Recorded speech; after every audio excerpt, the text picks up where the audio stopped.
ኢራን ኤር ዲፌንስ ሲስተም እንግዲህ ጦርነቱ ከጀመረ በኋላ አርፍዶም ቢሆን ወደ ስራው እንደገባና አሁን በተለያዩ መልኮች እንግዲህ ስራውን እየሰራ እንደሆነ እየታየ ያለበት ሁኔታ ነው ያለው። እንደምታውቁት የአሜሪካና የእስራኤል የጦር ጀቶች እንደልባቸው ነው የኢራን የአየር ክልል ላይ ገብተው ሲዋኙ የነበረው።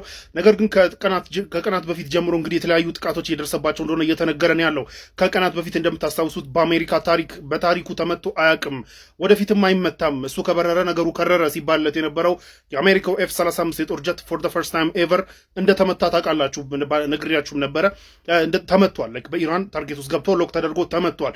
ታሪክ ተሰርቷል ማለት ነው። በታሪኩ ተመቶ አያውቅም የሚባለው እንዳይመታም የተባለ ሲዛትለት የነበረው F-35 የጦር ጀት ናው። ከዛ በኋላ እንግዲህ ትናንትና ማርች 21 ደግሞ F-16 የጦር ጀት መትቻለሁ ብላለች ኢራን። ያን ደግሞ የተለያዩ የዜና አውታሮች ሲዘግቡት ነበረ። እዚህ ጋር ዢንዋን እንደምታዩት ዘግቦታል። ሌሎችም ሲዘግቡት ነበረ። ናው የትላንቱ ማርች 21 ላይ F-16ን መታው ብላ ስታበቃ ዛሬ ደግሞ F-15 የጦር ጀትን መምታቷን አሳውቃለች።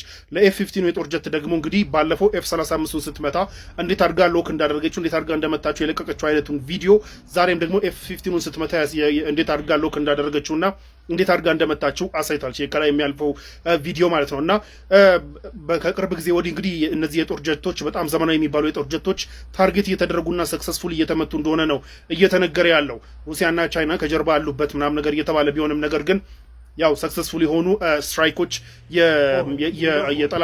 የጠላት ያለቻቸው የወራሪዎች የጦር ጀቶች ላይ ጉዳት እያደረሰች እንደሆነ እየታወቀ ነው ያለው። ሰው ኢት ዊል ቢ ሃርድ ማለት ነው። ከዚህ በኋላ እንደ ልብ የኢራንን የአየር ክልል አክሰስ ማድረግ ሊከብድ የሚችልበት ፕሮባቢሊቲ እንዳለ እየተነገረ ነው ያለው። ሰው አይገስ ዊል ሲ ትናንትናው የኢራን የባለስቲክ ሚሳይል ጥቃት በኋላ እንግዲህ አቶ ቢኒያም ዛሬ የድረሱልኝ ጥሪውን ኦፊሻሊ በይፋ ተቀላቅለዋል። እንደምታውቁት እስካሁን ድረስ ዶናልድ ትራምፕ ነበሩ ድረሱልን እያሉ የዓለም መሪዎችና የአውሮፓ ሀገራቶችን ሲጣሩ የነበሩት። ከትላንትናው ጥቃት በኋላ እንግዲህ አቶ ቢኒያም ተቀላቅለውታል። ትላንት እንደምታውቁት አዳሩን ኢራን በባለስቲክ ሚሳይል ሁለት ሎኬሽኖችን ዲሞና የሚባለውና እንዲሁም አራድ የሚባሉትን ሁለት ሎኬሽኖች በከባዱ መደብደቧና ከባባድ ጉዳት እንዳደረሰች ታውቃላችሁ። እኔም ነግሬያችሁ ነበረ። እንደዚህ አይነት መረጃዎች ወጥተው ነበረ። የነዛን የፈነዳበትን ሳይትና ጉዳቱ የደረሰበትን ሳይት ለመጎብኘት እንግዲህ ከኋላ የምትመለከቱት አቶ ቢኒያምን የሚመስል ሰውዬ ከስሞትሪች ጋር ከች ብሎ ነበረ። እየጎበኘ ነበረ፣ ቦታውን እያየ ነበር። ሉክ አት ሂዝ ፌስ ብራ ብቻ ግን ማለት ነው እየጎበኘ ነበረ። እና በዚህ ላይ እንግዲህ ባሰማው ጥሪ ኢራን ሁላችሁም ልትቀላቀሉና ልታግዙን ይገባል። የኢራንን ኬፓቢሊቲ እያያችሁ ነው። ሁላችሁም ላይ ልደርስ ትችላለች። የአውሮፓ ሀገራት በተለይ ሁላችሁም ላይ ልደርስ ትችላለች እና ያ ሳይሆን በፊት ልታግዙን ይገባል የሚል ጥሪ አድርገዋል። ያው ለ7 አልቻልናትም ለ17 ደግሞ እስቲ እንሞክራት ከች በሉ ብለው ጥሪ አድርገዋል። ባይዘው ይህንን ጥሪ ከዚህ በፊት ለቀናት ዶናልድ ትራምፕ ደጋግመው አንዴ በማስፈራሪያ አንዴ በልመና ቢጣሩም የኔቶ ሀገራትም ሆኑ የአውሮፓ ሀገራት ሌሎችም የዓለም ሀገራት ጆሮ ዳባ ልበስ ብለው ላሽ ብለውት ነበር እና ማንም የሚሰማቸው አላጣም ነበር። ያው ጋሽ ቢኒም ደግሞ አሁን ወደ ልመናው ኦፊሻሊ ተቀላቅለዋል።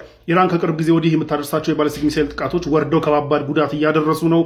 ባይዘው ከትናንቱ ሌሊት ጥቃት በኋላ ዛሬ ራሱ 3 ዌቭ ተልኳል። አስዊ ስፒክ ሶስተኛው እየመጣ እንደሆነ ይሄ ቪዲዮ የተሰራ ሶስተኛው እየመጣ እንደሆነ እስራኤል ላይ አላርሞችና ሳይረኖች እየተሰሙ ነው። የሱን ጉዳይ ገና ሲመጣ ነው የምናየው። ነገር ግን ሁለተኛ ዌቭ ግን የተወሰነው ቴልአቪቭ መሀል ላይ ወድቆ ጉዳት እንዳደረሰ ታውቋል። ኢንቨስቲጌት እናደርጋለን ለምን አይረን ዶም ሪስፖንድ እያደረገ እንዳልሆነና ለምን እየመለሰ እንዳልሆነ ኢንቨስቲጌት እናደርጋለን ብለዋል። ለማንኛውም ግን እዚህ ጋር ከጀርባ የምታዩት ጋሽ ቢኒ የሚመስል ሰውዬ መጥቶ ዛሬ ጎብኝቶ ነበረ። ጋሽ ቢኒ ነው ወይስ ጋሽ ቢኒ የሚመስል ሰውዬ ነው ለሚለው ግን I guess we'll never know. ባለስቲክ ሚሳይል ፕሮግራሟ 100% ያለቀባት ኢራን እኔ አይደለም ያልኩት ጋሼ ናቸው ያሉት። ለማንኛውም ጋሼ 100% ባለስቲክ ሚሳይል ፕሮግራሟን አጥፍተናል የቀራት 0% ነው ሲሉ የነበረ ቢሆንም እንግዲህ ያቺን 0% ተጠቅመው ኢራኖች ትላንትና ባደረሱት ጥቃት ኢራን እስራኤል ላይ ከባባድ ጉዳት እንዳደረሱ ታውቋል። ሁለት ሲቲዎች ናቸው፣ ሁለት ሎኬሽኖች ናቸው የተመቱት። ዲሞና የሚባለው የእስራኤል የኒውክሌር ፋሲሊቲ ያለበት ሲቲ እና እንዲሁም አራድ የሚባሉት እነዚህ ሁለቱ እዚህ ጋር የምታዩቸው ሲቲዎች ናቸው የተመቱት። በዚህ እንግዲህ ኢሚዲየትሊ 6 ሰዎች እንደሞቱና በመቶዎች የሚቆጠሩ ሰዎች እንደተጎዱ የተለያየ ዲግሪ ያለው ጉዳት እንደተጎዱና ወደ 12 የሆኑ ሎኬሽኖች ላይ ጉዳት እንደደረሰ ነው እየተነገረ ያለው። ከባባድ የንብረት ውድመትም አለ። ይህንን ተከትሎ እንግዲህ በጣም ብዙ ቁጥር ያላቸው ደግሞ ወደ 400 ምናምን የሚሆኑት ደግሞ በሚሊተሪ ሄሊኮፕተር ኢቫኩዌት እንደተደረጉ ከአደጋው ቦታ ኢቫኩዌት እንደተደረጉ ታውቋል።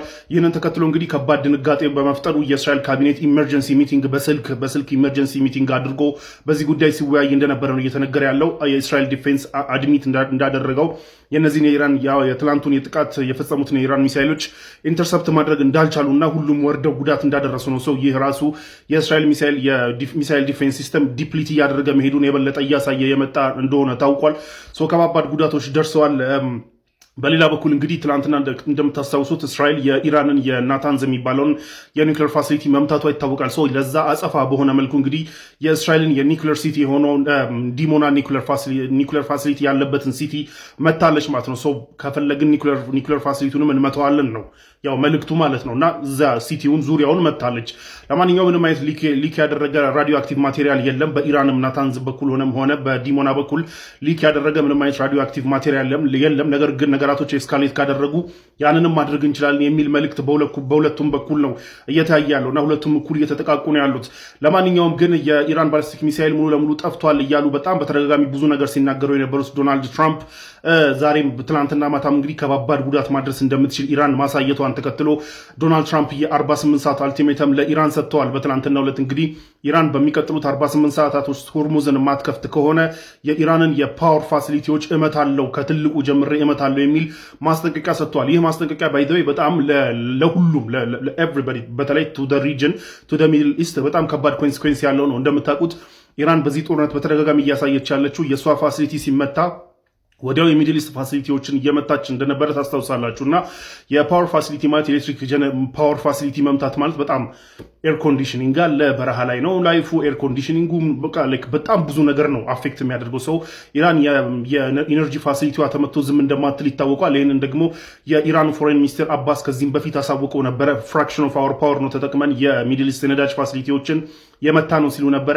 የትላንትናው የዶናልድ ትራምፕ ማስፈራሪያና ማስጠንቀቂያ ተከትሎ ደግሞ ሞክርና እኛም አጸፋውን እንመልሳለን፣ በከባዱ አጸፋውን እንመልሳለን፣ በማንደራደርበት ጉዳይ ነው፣ ዜሮ የሆነ ሪስትሬንት ነው የምናሳየው፣ በባለፈው ፍራክሽን ኦፍ አወር ፓወር ነው የተጠቀምነው ብሎ ነበረ የኢራን ፎሬን ሚኒስትር። ከፓወራችን በጣም ትንሹ ነው የተጠቀምነው፣ ሪስትሬንት ራሳችንን ለመገደብ ሞክረን ነበረ ብለዋል። የባለፈውን የሚድል ኢስት የሳውዲን የቀጠርና ኢማራትን ነዳጅ ፋሲሊቲዎች ሲመቱ ማለት ነው። ነገር ግን ከዚህ በኋላ ጥቃት የሚፈጸምብን ከሆነ ዜሮ ሪስትሬንት ነው የምናሳየው ብሎ ነበረ። በትናንትናውም እንግዲህ ዜሮ ሪስትሬንት ነው የምናሳየው፣ ያለን ኃይል ሙሉ ለሙሉ ተጠቅመን አጸፋውን እንመልሳለን ብሎ ሲዝቱ ነበር። ይህ በጣም አደገኛ ኤስካሌሽን ነው። በተለይ ሚድል ኢስት ላይ ላሉ ላይፍ ራሱ ያለ ኤሲ የማይኖርበት ሀገር ላይ የፓወር ጀኔሬሽኖችን የኤሌክትሪክ ጀኔሬት የሚያደርጉ ፋሲሊቲዎችን ትሬትን ማድረግ ማለት ከባድ ኤስካሌሽን ነው።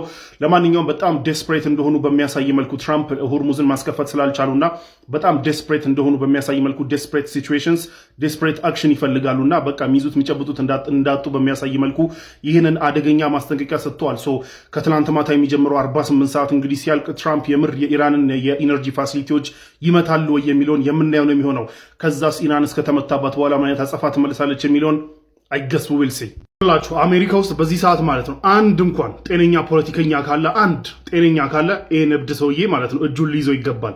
ኤንድ ሚድል ኢስት ውስጥ ደግሞ ያሉ ሀገራቶች የዲፕሎማሲ ፓወራቸውን አሟጠው መጠቀም ያለባቸው አሁን ነው። ቢኮዝ ዶናልድ ትራምፕ በሰጠው ማስጠንቀቂያ የ48 ሰዓት አልቲሜተም ውስጥ ያቺ አልቲሜተም አልቃ ማለት ነው ፕሮሚስ የገባውን ጥቃት ከፈጸመ ኢት ዊል ቢ ካታስትሮፊ፣ ለሚድል ኢስት ሀገራት በጣም ካታስትሮፊ ነው የሚሆነው። ዶናልድ ትራምፕ እንደምታውቁት በ48 ሰዓት ውስጥ ኢራን ሁርሙዝን ካልከፈተች ብሏል። በ48 ሰዓት ማለት ከትናንት ማታ ጀምሮ ማለት ነው። በ48 ሰዓት ውስጥ ሁርሙዝ ሰርጠን ሙሉ ለሙሉ ካልከፈተች የኢራንን ፓወር ጀነሬሽን ፋሲሊቲዎች፣ የመብራት ፋሲሊቲዎች እመታለሁ ብሏል። ኢራንን ጨለሞ ሊያረጋት ነው። አሁን አስቡት 90 ሚሊዮን ህዝብ ያለ ኤሌክትሪክ ፓወር እንዴት እንደሚኖር እንግዲህ አስቡት። እኛን አስቡ ነው። አንድ ቀን መብራት ሲጠፋ ድብድብ ምንጫወት ጀለሶች ሙሉ ለሙሉ ኢንፍራስትራክቸሮች ቢወድሙ እንግዲህ አስቡት ሰው እንዴት ሊሆን እንደሚችል እና ኢራን ደግሞ ይሄ ከተነካ ሚድል ኢስት ላይ ያሉትን የፓወር ጀነሬሽን ፋሲሊቲዎችና የውሃ ማጣሪያ ፋሲሊቲዎች እመታለሁ ብላ ዝታለች። ናው ፕሮብለም ምን መሰላችሁ? ኢራን እንደዛተችው ከዚህ በፊት ወዲያው ኢሚዲየት ሊያጸፋ እንደምትመልስ ማሳየቷ ነው። ብለፍ አይደለም፣ የኢራን ብለፍ አይደለም። በትራምፕ በኩል ሊሆንም ይችላል ላይሆንም ይችላል። ትራምፕ ብዙ ጊዜ እንዲህ አይነት ነገር ይናገሩና ያው ሳይፈጽሙ ይገኛሉ፣ ወይም ደግሞ ፈጽመውትም ሊገኙ ይችላሉ። ግን ትራምፕ አሁን በጣም ዴስፕሬት ሲቹዌሽን ውስጥ ነው ያለው።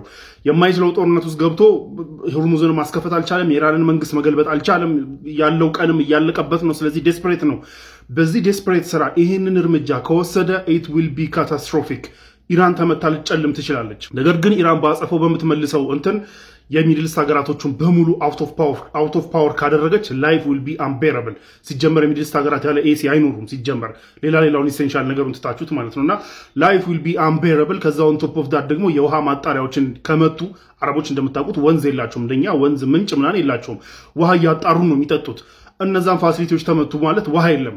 ያለ መብራት እሺ ልኖር ትችላለህ። ያለ ውሃ ግን ከ3 ቀን በላይ ሰርቫይቭ አታደርግም። ሟች ነህ። ሊያውም በረሃ ላይ ሲሆን ደግሞ ይቀንሳል 3 ቀን። በግማሽ ቀን ምናምን እብድብድ መጫወት ትጀምራለህ። ስለዚህ እንደዚህ አይነት ካታስትሮፊ ሲመጣ ደግሞ ያው ህዝብ እንግዲህ ያለ ውሃ አይኖርምና ሊሰደድ ነው። እኛ ራሱ የሶስት ሂጅራዎች ባለቤት ልንሆን የምንችልበት እድል አለ። ሬከርዳችን ልናሻሽል እንችላለን። ብቻ ለማንኛውም ግን በጣም በዚህ ሰዓት አሜሪካ ውስጥ አንድ እንኳን ጤነኛ ሰው ካለ ማለት ነው ጀለስን እጁን ሊይዘው ይገባል። የሚድል ኢስት ሀገራቶችም ደግሞ ዲፕሎማሲያቸውን አሟጠው መጠቀም ያለባቸው አሁን ነው። ቢኮዝ በሚቀጥሉት 48 ሰዓት ትራምፕ ያንን ፕሮሚስ ዴሊቨር ካደረገ there is no going back የለም። ከዛ በኋላ going back የለም። ማንም በቃ ለመጠፋፋት ነው ከዛ በኋላ የሚሄዱት እንቅስቃሴዎች የሚኖሩትና አደገኛ ነው የሚሆነው። ባይ ዘ ወይ አሜሪካ ማለት ነው አሜሪካና ኢራን ይሄ ጦርነት ሲያልቅ ሁለቱም ገንዘብ ሊያገኙበት የሚችሉበት ፕሮባቢሊቲ አለ። አሜሪካም ኢራንም የማዕቀቧን ሳታስነሳ በተአምር ይሄን ጦርነት እንደማይቆም ይታወቃል። ሰው ማዕቀቧ ይነሳላታል። እሱ የማይቀር ጉዳይ ነው እየመሰለ ያለው አሁን። ነዳጇን ትሰጣለች። እንደውም እንዳሰበችው ደግሞ በመጨረሻ ላይ ካሳ ከተቀበለች ደግሞ ገንዘብ ታገኛለች። በተለይ ዩኤኢ ነው ካሳ መክፈል አለባት ብላ እያስጨነቀች ያለችው ኢራን። ካሳ ከተቀበለች ገንዘብ ታገኛለች። አሜሪካ በበኩሏ ግን ኢምቢሊየንስ ብታጣም ኢምቢሊየንስ ደግሞ ለአረቦቹ አሁን መሳሪያዎች እየሸጠች ነው። የሚሳይል ዲፌንስ ሲስተም መሳሪያዎችን ለመሸጥ ዲሎቹን አፋጥና ፈርማ እንደጨረሰች ነው እየተነገረ ያለው። አሜሪካና ኢራን ገንዘብ ሲሰሩ ዋናው ተጎጂ የሚድል ኢስት ሀገራቶች፣ የገልፍ ሀገራቶች ናቸው። ባይተወይ በዚህ ሰዓት ራሱ ይህ ጦርነት እንደዚሁ ከገፋ ማለት ነው። ለማንኛውም ግን ትራምፕ የገቡትን ፕሮሚስ የሚፈጽሙ ከሆነ ግን it will be a catastrophe for everybody catastrophe ነው የሚሆነው።